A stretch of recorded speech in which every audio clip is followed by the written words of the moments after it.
Don't just put stuff out because you feel like you have to. When you feel a calling and it's like lighting your soul up, that's the you put out. Especially if it feels a little uncomfortable to share. Especially when it feels the most uncomfortable.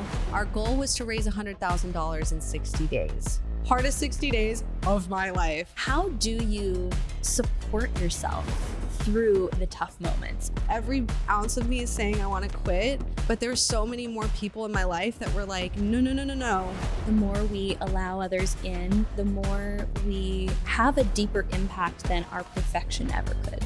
All these big brands, they're leaning into the human component now more than ever.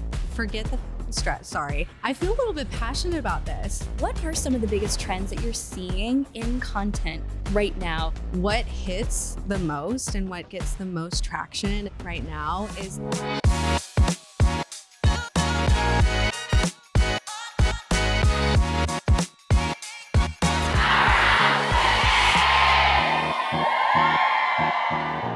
Today we're talking all things content and what you need to know in order to make sure that your content stays up to speed with what the trends are indicating people want. I am sitting down with my friend and the owner of The Good Vibe Media, The Good Vibe Studios, Carly Gilleland.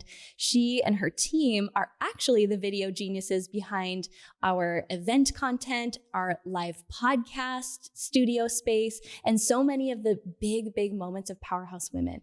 But we're really going to take a different spin on what you need to be thinking about in 2025 to maximize your content strategy. It's not what you think. We're also going to talk about some of the real moments in business that you may not realize entrepreneurs that you look up to are going through. And I think you're going to feel really seen. I think you're going to feel not alone. And I think you're going to be reminded that if you can just stay the course, if you can continue to stay connected to your vision through those hard moments, you might just find that your biggest breakthrough is waiting for you on the other side. Carly, welcome to Powerhouse Women. Thank you. Just feels so formal to welcome you to a brand that you have been such an integral part of the growth of. And behind the scenes of so many of my big moments, behind the scenes and behind the camera lens, filming video for events, for our live podcast living room sessions. You know, there's been so many moments that when I look back at these things that were really pivotal in the Powerhouse Women journey, and probably in your business too, we've gotten to really grow our businesses together. And I'm excited to get to dive into all of that today. Yeah, it truly is an honor. Thank you so much for having me.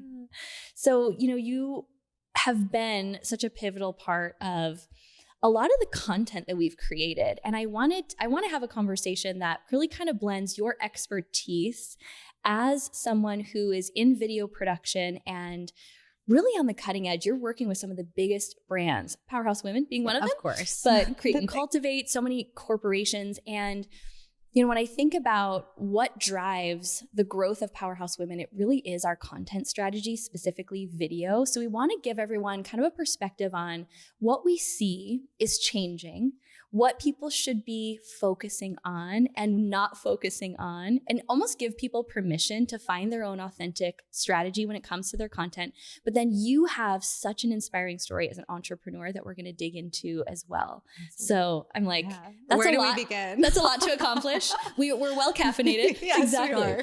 But let's dive into that. What are some of the biggest trends that you're seeing in content right now for 2025? Yeah, I will tell you the biggest one that like sparks in my brain off the cuff in the forefront is really the true, like authentic, raw, behind the scenes type content, which this isn't like new news, but I think it's being heightened now more than ever because we are in such a society where it's very, very, very oversaturated. We are consistently consuming messages and content and video and images and blah, blah, blah, blah. You know, it's a lot, right? And what people connect with the most on a human level is like the most genuine, raw, like storytelling.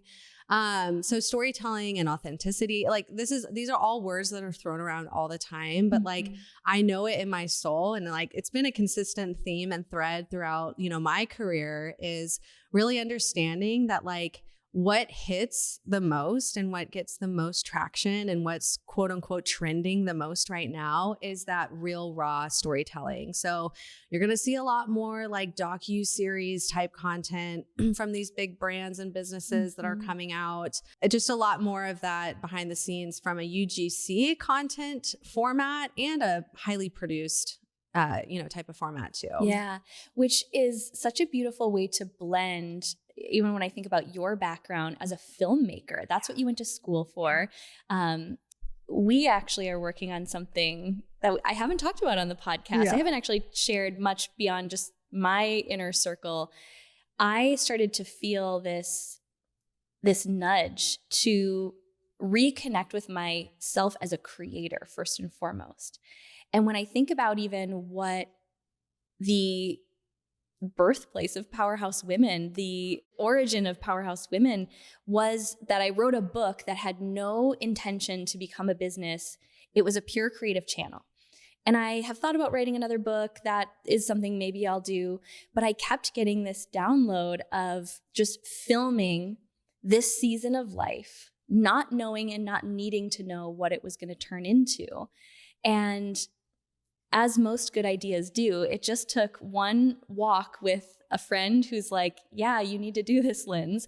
And I remember that walk that we had, and you were like, that's my background, is filmmaking.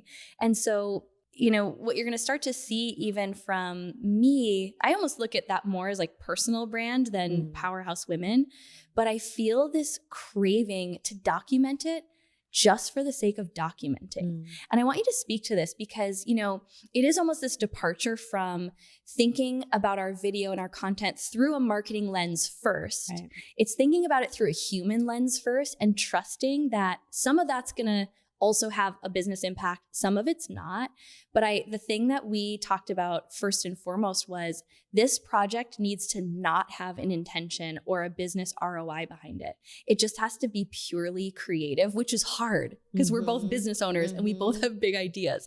So what do you see being the intention, the lens that we should be thinking about our content through? Because I feel like that's shifting too. Yeah, 100%. I mean, it all goes back to the why. And we get a lot of people that come to us and they're like brands and businesses and even personal brands that will come to us and say, Carly, we need video. We know we need video. Like we want to hire, like sign us up for the membership. And I'm like, okay, but like, what are you talking about? Like, what's the purpose? What's the reason? What's the why? And some people need to really like take some time to discover that even deeper, because there's no point in putting any type of message or content, and especially no point in investing so much in high level production quality unless you like really understand the why and the root of what it is that you're wanting to put out there.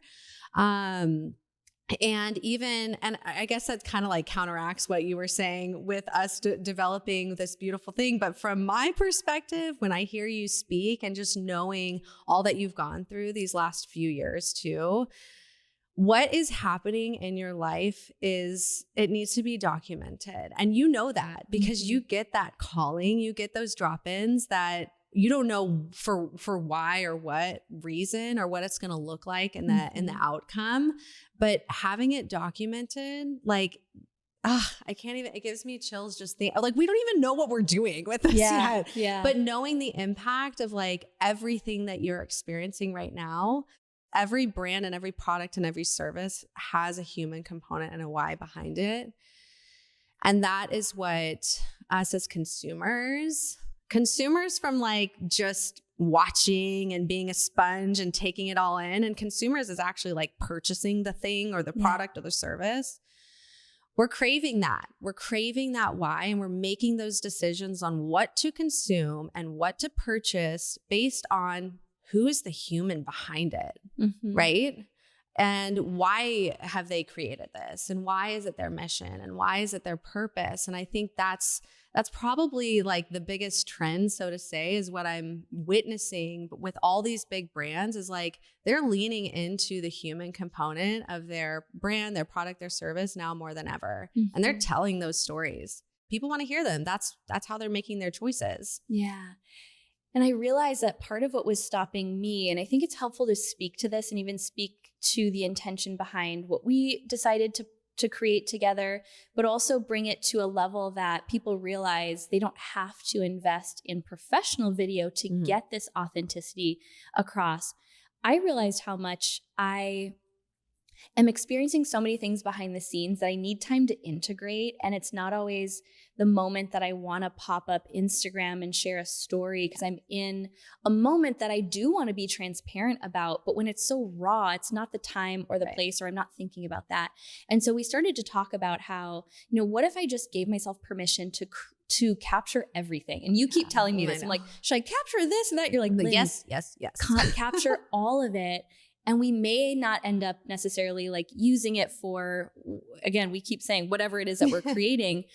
But I think what I'm feeling is this inspiration and this conviction to really pull back the curtain. It's like there's so many things about Powerhouse Women that you get to see the aspirational parts of it. And that is real and that is true. And then there's the whole human experience behind the brand or behind, the transformation that people can feel in me that I've struggled with. Like, what is the most authentic way to share it, but also honor my process and needing time to integrate it before I'm ready for the world to see it. Yeah. So how can we encourage people to just document more of their process?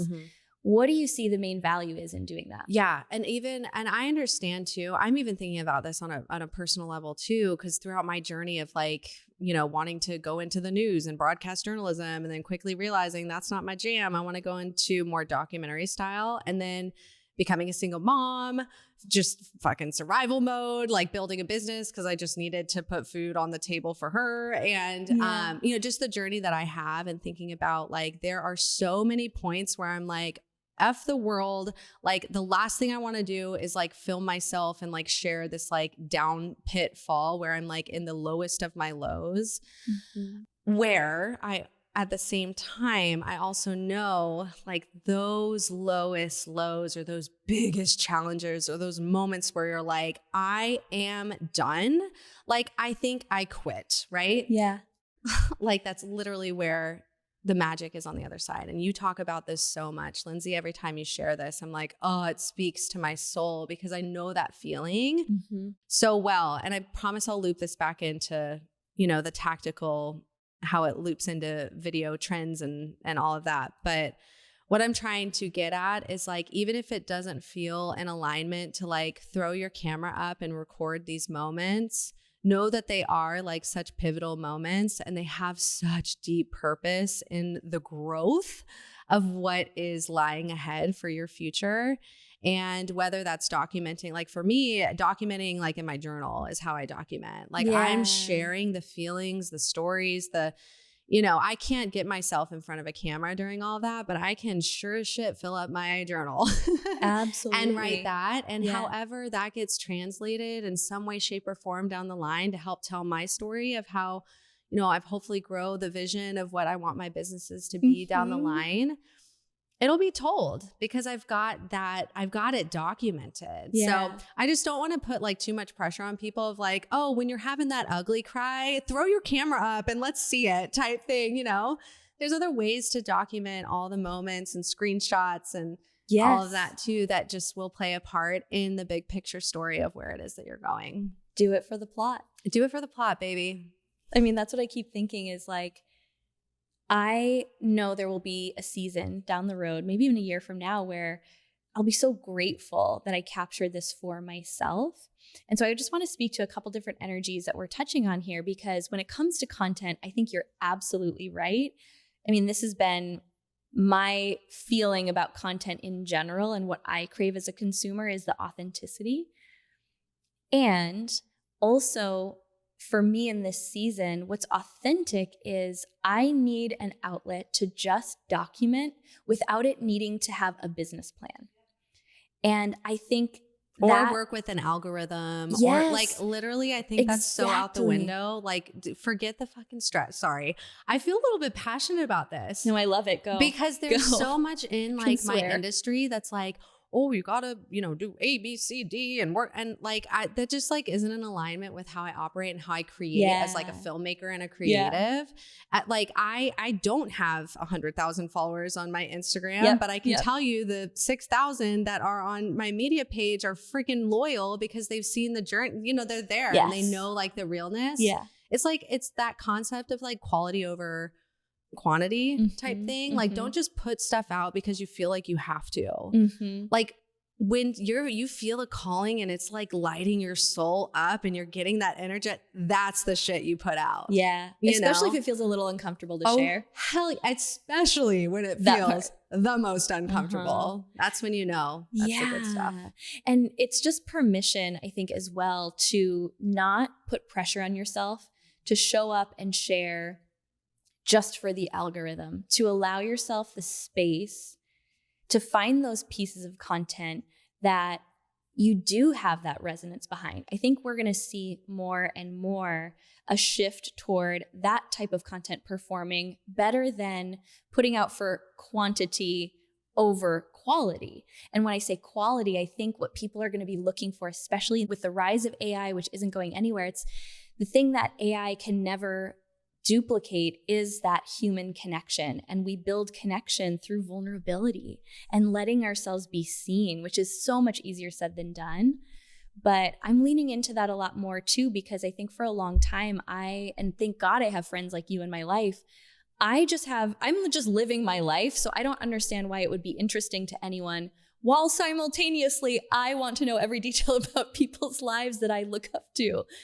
So it's hard sometimes for me to even wrap my mind. I'm still kind of like wrapping my mind around, how do I honor my own rhythms, capture things that I do want people to see. I don't want anyone to think I'm just crushing it right now. I am having so many humbling moments. I am processing deep layers of grief still. And it may not make it to the gram in the moment, but I want people to see the reality, because I think that the more we allow others into the parts of our story that feel a little bit vulnerable to share, the more we have a deeper impact than our perfection ever could. And also inviting the right people in too. Like, just like in seasons of life and seasons of business and every aspect that life has to offer for us, we're not meant to like serve the same people for the entirety of what it is that we're doing, right? Yeah.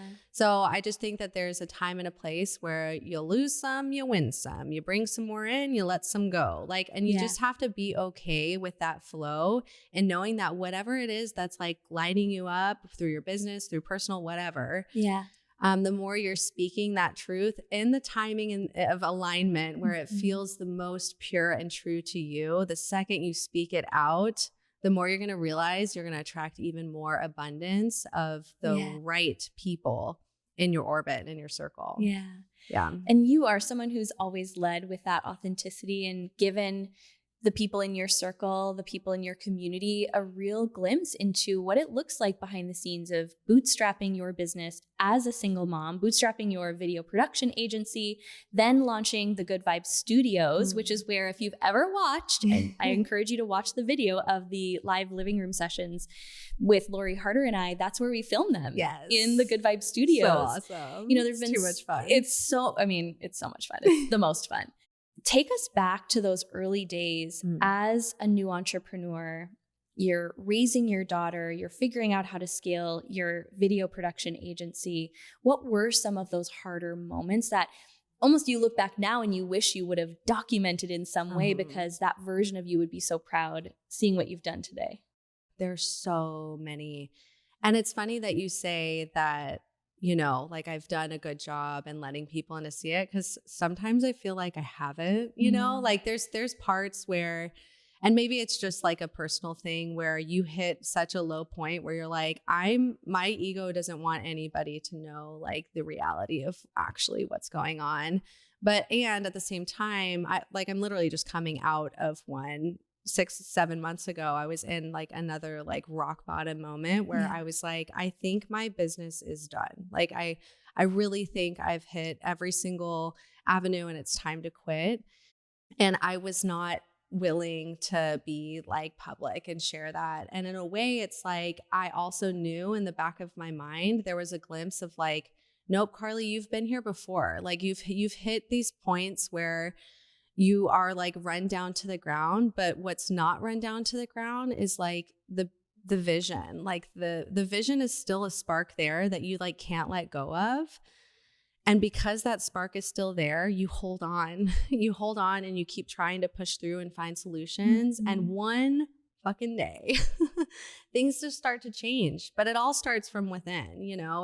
It's all like, I've learned this time and time again in so many areas of my life is like, when I'm in this moment of like, it's almost like I start to spiral into like this victim mentality. Yes. So easy. It's so easy to do. It's so easy to do. But thank goodness, like I've been able to invite people in my life that I know will tap me on the shoulder and call me out and say, Carly,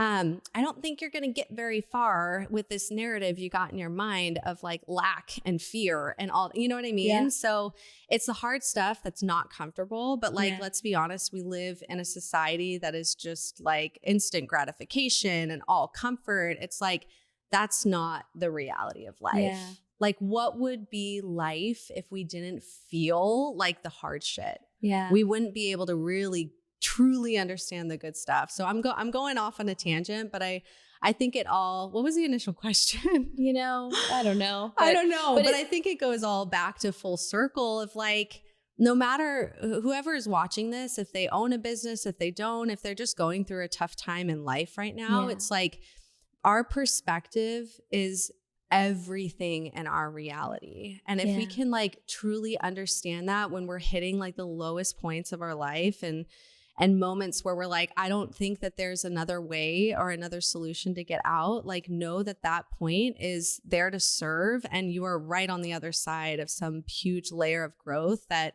is like serving you in such a big way or your business in such a big way. It's so important to talk about because, you know, anyone could look at you and you like, especially last year, you worked with some really big clients and you were having all of these, some could say wins.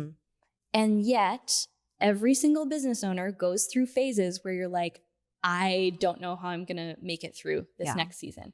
I have never met a business owner that hasn't, because the economy is always shifting, trends are always shifting, your organization is always shifting.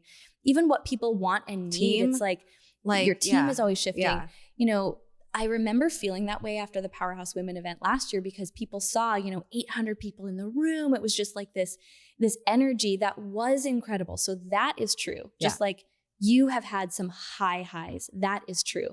And I was going through what I was going through. I didn't have the energy to put into my business. My business took a huge financial hit. I had like half the size of the launch that I was expecting. And those moments can really, number one, tank your confidence, but number two, can drastically change the financial picture of a business. And that is what it is to be an entrepreneur. You have to buckle up and realize that there are going to be times that you feel on top of the world, that like cash is flowing through the business.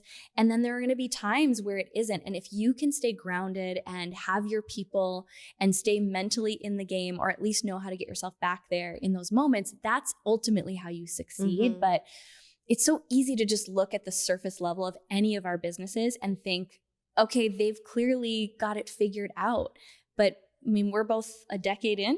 100%. More than a decade in. Yeah. And I absolutely still have those moments because there's another level I want to tap into. Totally. And it's going to require a different version of risk. Me. But I think why it's so important to talk about those moments is because if we think about the previous versions of us, so that's what I was asking before, like the version of you who's just starting her business, who is bootstrapping, who is, managing single mom life and all the things. when you don't understand that those are a normal transition and life cycle of business, it makes you think you're doing something wrong. I know, as you're speaking, I'm literally playing out like the slideshow of my life. I'm like, oh shit, like everything kind of stems back to, the framework of how we grew up. And because that helps us really wire like our perspective and how we show up to business, to relationships, to all those things, So right? true.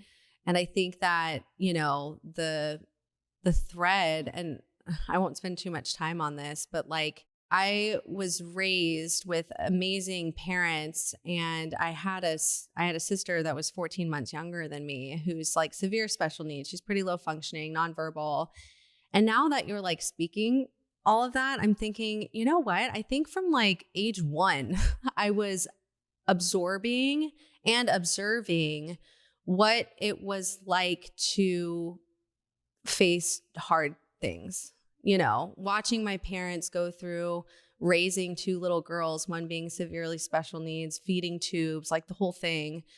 Then fast forward to, my dad was like manic bipolar, and I lost him when I was 14 to suicide. So then like facing that other layer of like, damn, and then being exposed to a whole world of like mental health, And then fast forward to becoming pregnant unexpectedly, best surprise of my life, but didn't think it at the time. I thought my life was over when I was 22, and thinking I was literally, Lindsay, I had all the pre-production set to go move to Australia, visa in check and everything, and like produce my first documentary film about the surfing communities, all this. Like, so I thought my life was over, right? Yeah.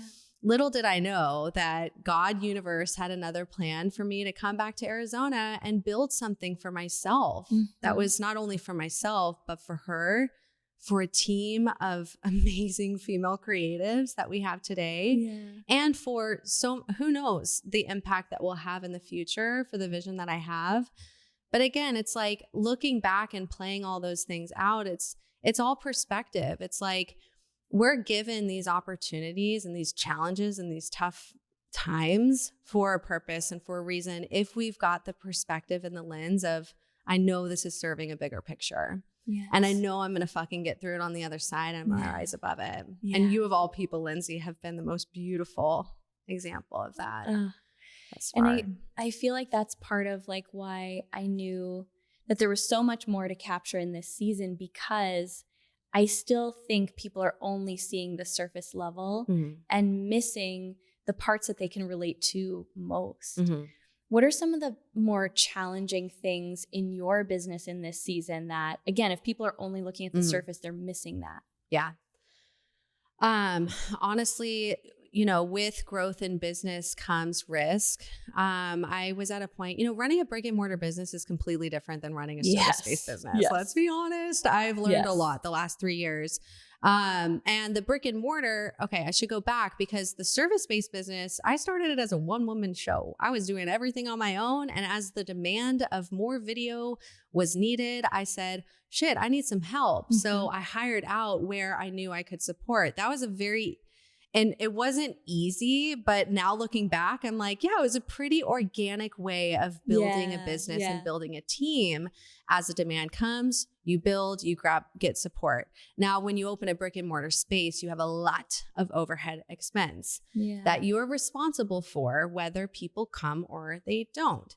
And this was a fairly like newer concept to the market. I built it because it literally didn't exist in Phoenix. So nobody had seen a concept of a studio like this before. And I was trying, the first couple of years to navigate, what are our offers? Who are we serving? And I'm trying to navigate all this while continuing to try and pay my bills with money that like I don't have anymore. Right. Yeah. So, and that's the part that a lot of people don't, they see the exterior of like, oh my gosh, so-and-so is recording there. People like, all these things are happening there. And it's like, yes, those are like amazing, amazing opportunities for us and have brought so much growth. But what they don't see is like the expense that it takes to actually like run a physical space like that on a day-to-day, on a month-to-month basis.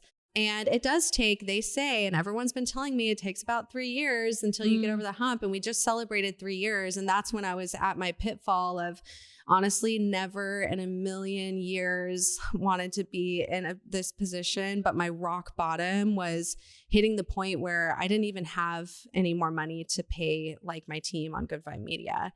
My video production service-based business was completely supporting this brick and mortar space. And my ego wouldn't let me grasp the reality of, this isn't working. Something's got to change.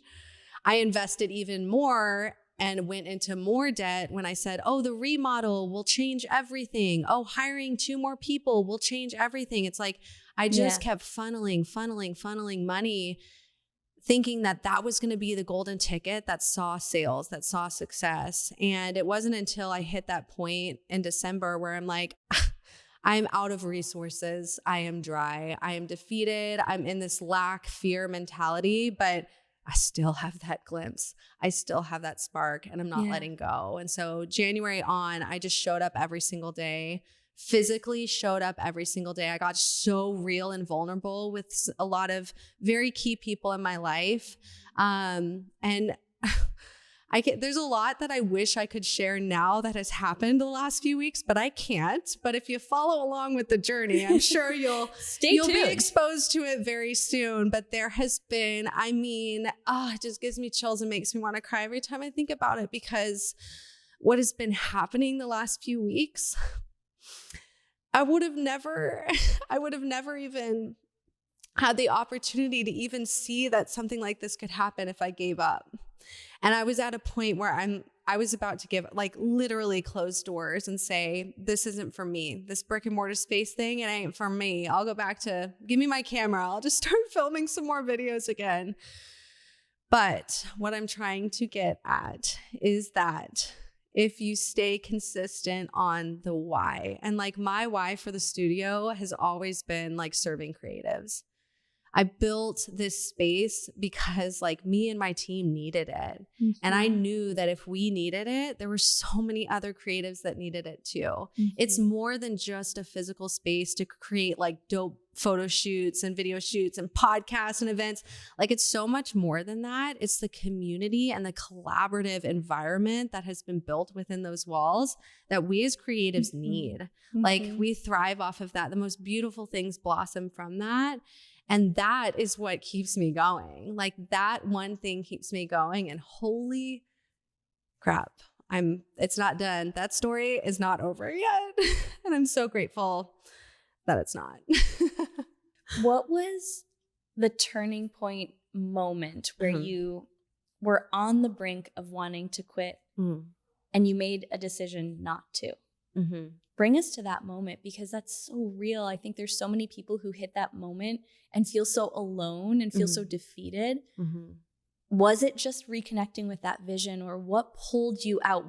We have that fork in the road moment where no one would have called you a failure if you would have said, this isn't working. And sometimes the right decision is to close a chapter so you can open a new one.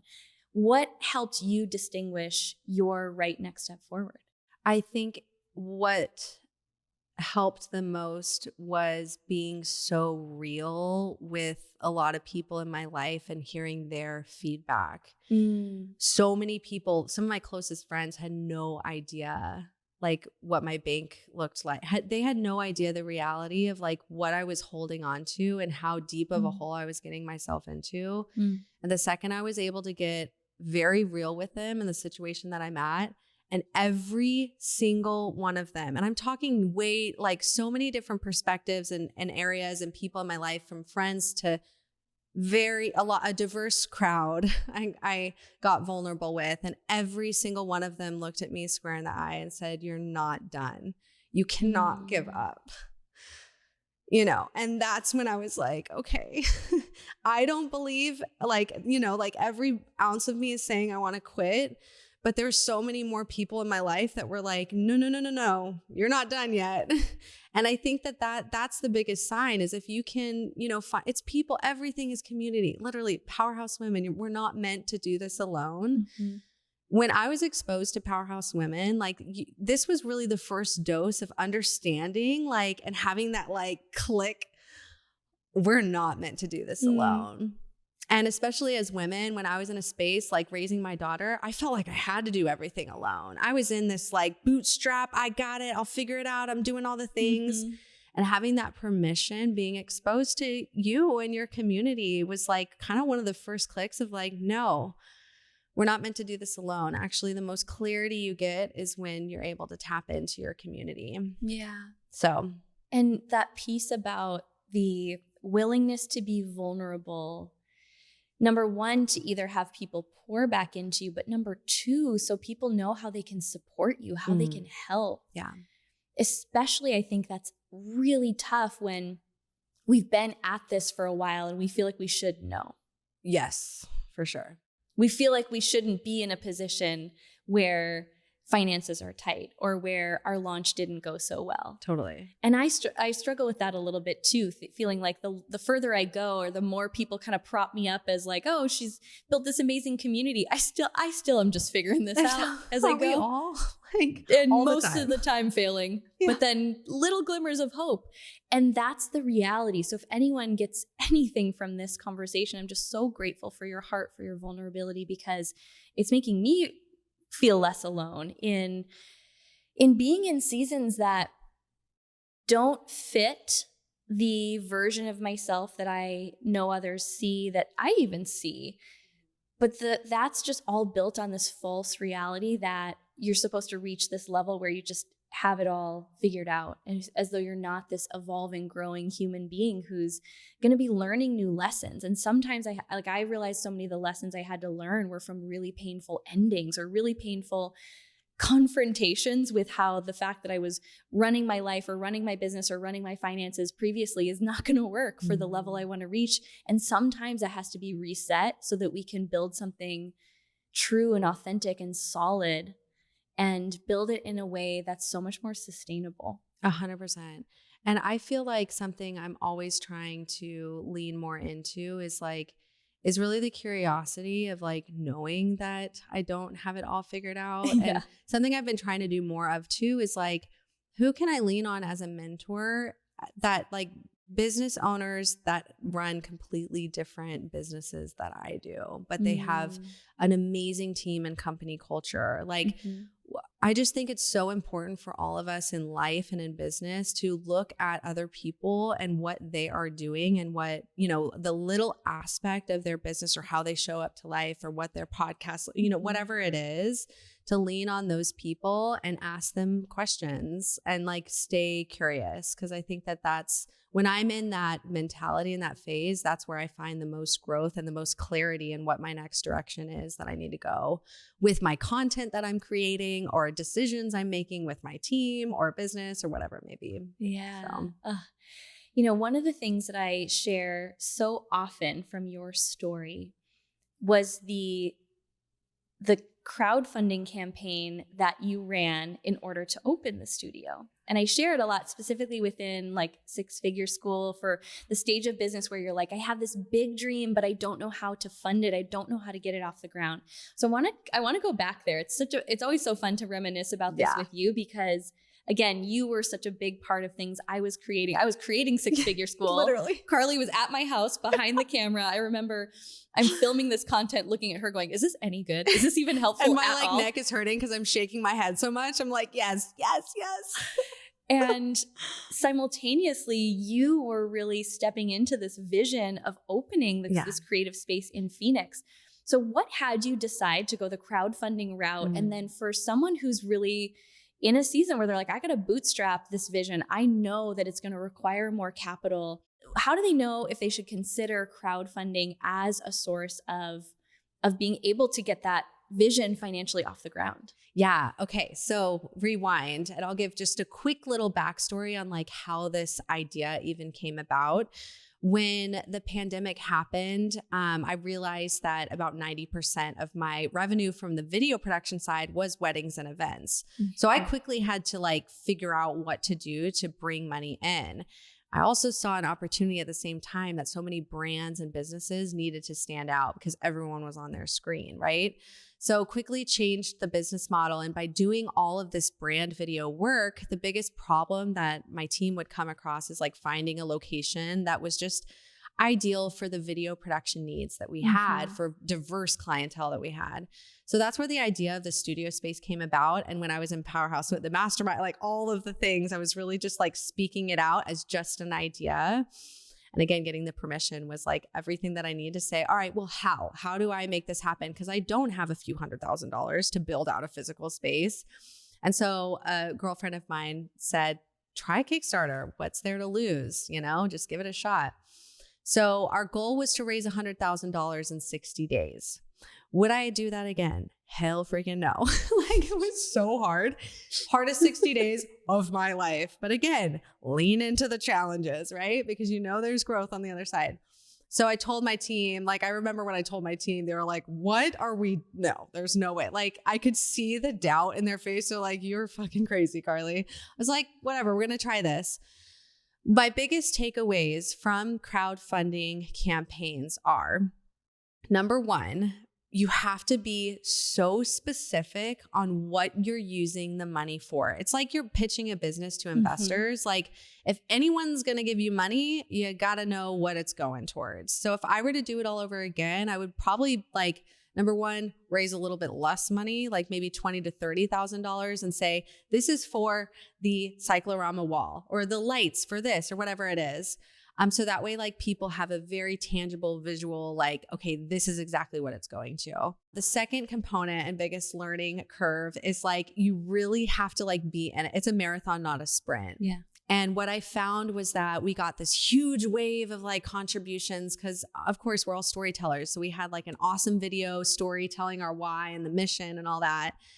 That got a wave. And then it was just like, burp, burp, burp, like nothing. Anybody there? Nothing was happening for a good solid, probably week and a half.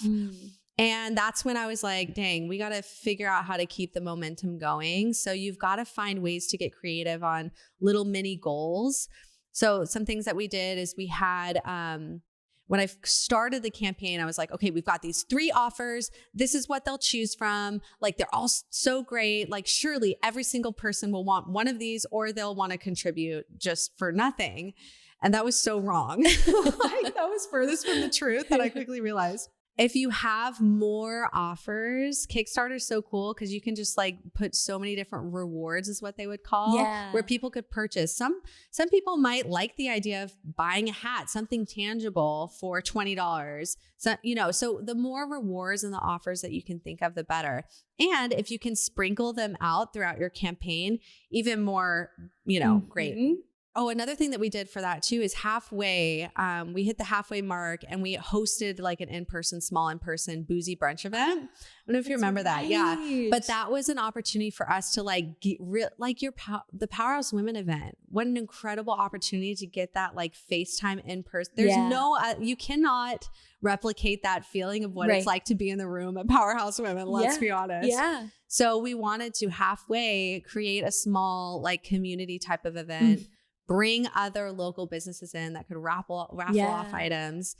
So that's all to say, like creating mini milestones. And the biggest takeaway too is like what that crowdfunding campaign did was we successfully raised the $100,000 in 60 days, which by the grace of God, I did not know how we do it, but it was amazing that we did because that's what funded the build out. But what I didn't know like big picture is we built community. Like we built community around something that like doesn't even exist. It's literally just an idea. Yeah. So that was like such an amazing tool for us to have this community. And it was like a marketing campaign in itself that I didn't even know was serving that purpose. So when time came to, build the space, we had all these people around, they were invested in it. And it was because of them that the space was built. So that's such a amazing story that we'll always be able to share about this physical space. It's the reason why it exists. And so I know you talk about it a lot in community building with brands and businesses. It's just one of the most important components that you can really lean into. So one of the reasons I actually love crowdfunding as an avenue to, even if it's just to launch a service-based business, to give you some capital to get some brand video done or invest in the business in the early stages, because for a few reasons. So even just to take it back a step for people who aren't familiar with what crowdfunding means. It means you put a marketing campaign out there to say, here's how much money I'm raising. Here's what I'm raising it for. People are able to invest or donate, but they're not getting, it's not like the same as an angel investor where they're getting a percentage of the business or something like that. They're truly contributing to your vision. So it makes you get really clear on your vision and how to communicate it, how to enroll people in this vision that you have. But the thing that I don't think I knew until being in your life as you were crowdfunding with Kickstarter specifically, you set the amount. So you set $100,000 and they give you 60 days, which again, I think is really powerful because it forces you to get into action. But what people may not realize is if you don't raise the amount you set, you don't get any of it. So it creates, some people thrive under that kind of pressure, others don't. But I will never forget, you were like 10 days out and you had a ways to go. Yeah. Do you think you would have kicked it into gear if it weren't for that accountability, essentially? No. That's why I'm saying I love the Kickstarter aspect that way, because it was just this added layer of pressure where good pressure. Yeah. You had especially everybody that had contributed or just been exposed to the campaign, they knew, oh my gosh, they raised $72,000 and they're not going to get any of that money. And if they don't hit that $100,000 mark in 12 days or whatever it is, how can we rally and see it through the finish line? And it really was the finish line where I was people were coming out of the woodworks. I'm like, wait, I haven't seen or talked to you in years. Thank you for supporting. Or thanks, Uncle Bob. Yeah, exactly.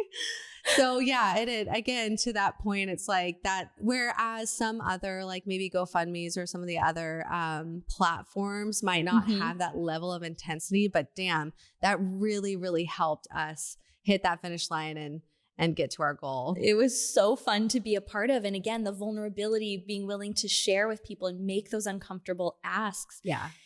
And in the process, the community and the support that it builds. I'm such a big fan of Kickstarter campaigns or there's other crowdfunding platforms you can use, but it just forces you, I think, to learn so many crucial business skills, no matter what stage of business you are at. For sure. And it was so much fun. I love reliving that. I share your story all the time about that campaign. And, now you're in this season. So you've opened the studios, you went through the season this last December. Mind you, we haven't talked about how now you're a mom of 2. Yeah. And it turns out I'm really fertile when I'm starting businesses. Oh, when you're starting businesses? Yeah, literally. I found out I was pregnant with my second child 6 weeks after we opened the studio. I'm like, oh my gosh, great. How funny. Well, that explains all the crazy emotions and hormones and psycho behavior. Yeah, I'm actually growing a human. So, yeah. wow. Well, it makes sense, right? Because that creative energy is flowing. Yeah. So we're creating so much more than just business.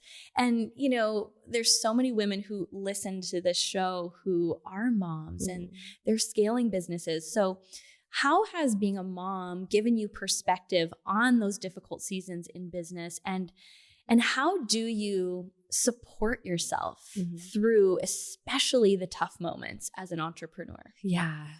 I think that there are so many parallels in motherhood and business ownership in my life that I've recognized. And I think that I love the trend that's going on Reels. It's this is what matters. Is that what this is what it was all about? What it's all this about. Is what it really matters. Yeah. Because truly that's the what I feel in business and in motherhood is at the end of the day, as long as we're no one's dead and we're good. You know what I mean? I don't know. And I guess I'm kind of reflecting a lot on this right now too, with all the floods that happened in Texas recently. I'm I might think that I'm like going through something really hard or challenging with like my bank account or this client or whatever it is. But like, again, to perspective, no, I'm not. Mm-hmm. I'm not. Like, my kids are healthy. Like, I have a roof over my head. I ate an amazing meal today. I've got 2 legs that can walk and lungs that are breathing, and the sun is shining on my skin. Like, life is okay. Life is good. Yeah, that's probably the biggest parallel, is just like perspective and like knowing that every single day I'm doing what I can, and some days don't look so great and they feel really hard, and other, like my daughter's now 13 years old. So I'm in the era of like talk back, like eyes rolling, like she does not think I'm cool at all. One day I'm going to prove her wrong. So I'm navigating the teenager and navigating the toddler, these 2 very different types of children, just right? Really and a girl and a boy. Doing the Lord's work. There's a lot going on. Yeah. And I'm navigating this brick and mortar business and a service-based team. And I think the reason why I'm able to navigate it all is because I know, like, I care so much about all those things. It's like truly shapes my identity and my purpose and my why. And I also know that like I'm a human being and I'm going to screw up as a parent, and I'm probably going to say the wrong thing or, do something that like doesn't make me feel like the best version of myself as a business owner, as a leader, as a parent, as a mom, as a spouse, as a friend. But I also know like my heart, and I also know that like the people, the clients, like everyone that I know I'm meant to serve is going to be there for me to serve. You know what I mean? And so I don't know if that really answers your question, but I just feel like the parallel in motherhood and business is just like continuing to ride the waves and lean on your village, dude. When they say it takes a village, it does, in business and in momhood. Like, we're not meant to do it alone. I'm probably going to say that like 5 more times on this episode. We really should just get the tattoo by now. Truly. Yeah. You truly have the best heart. You do. And it's just such a gift to be in your life as a friend, as a client too. But it's been so fun to watch you ride the waves and to ride them hand in hand with you in so many of these seasons. What are you most excited about in this next season that you can talk about? Yeah, I know there's a lot. It's very vague, but I'm excited for the growth. There's a moment in 2020 before the Kickstarter campaign launched where I received a small grant, but it was the first grant that I ever like asked for. Again, being a bootstrapper, I'm so fiercely independent. I don't ask anybody for anything. And receiving that grant was like a perspective shift for me to look at business a little differently. And what I've experienced these last few weeks has been that times like literally 10 of a perspective shift. So what I know is ahead, I don't know what it looks like, but I know it's like massive growth. And I'm excited. I'm excited for the uncertain growth that is brewing right now. And we're just going to keep figuring it out as we go. Yeah, exactly. That's all we can do, Lindsay. That's all we can do. Well, I can't wait to see you at Powerhouse Women. So soon. Any of the video that you see from Powerhouse Women, you know exactly whose team is behind the lens. And where can people connect with you, connect with the studio, inquire about video services?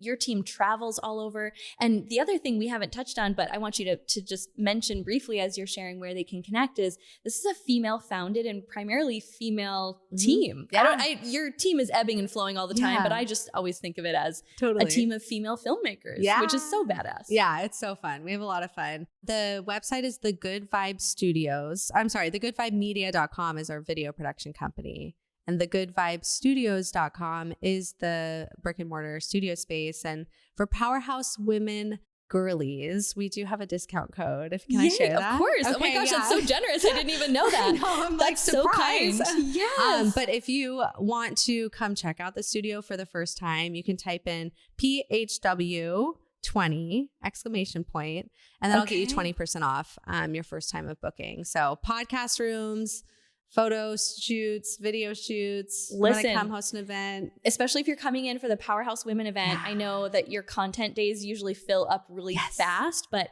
no better time to get content, film some podcasts while you're here. So we'll make sure to link all of that in the show notes so people know where to find you. But located in Phoenix, Arizona, if you're ever in town and you need a space to record or film podcasts or do a quick photo shoot, it's my go-to. Come play. Thank you for creating it selfishly so that I have a place to create beautiful content. I am going to just wrap it up with really giving you an opportunity to reflect and honor yourself for the journey that you've been on and for the wins, big and small. You know, we just call them a powerhouse moment. But if you were to acknowledge yourself right now in this moment for a recent powerhouse moment and celebrate it with us, what's the first one that comes to mind? It's today, actually. I don't know if you even know this, Lindsay, but I brought on a partner.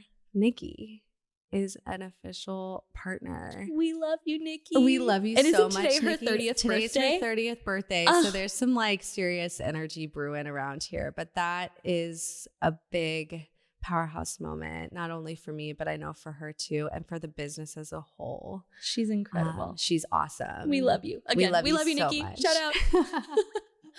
Wow. Yeah, it's big. That's really huge. Big. Yeah. What are you most excited about for the future of the company now having made that decision and that investment? There are, and again, coming from someone who's a bootstrapper and fiercely independent, I had a lot of fear around partnership. Yeah. But this decision is like such a full body yes, and like the most pure alignment that I know will be a catalyst for the growth that we're about to embark on. So yeah, I can't do it alone, right? Dare I say, we're not meant to do this alone. Can't do it alone. You heard it here, friends. Well, thank you so much for sharing your heart. Thank you for sharing the real shit that not a lot of people talk about, and for just being the example that authenticity really is the kind of content that we're craving right now. And that gives people the opportunity to truly connect with you on a deeper level. Yeah. Thank you, Lindsay. I love you so much.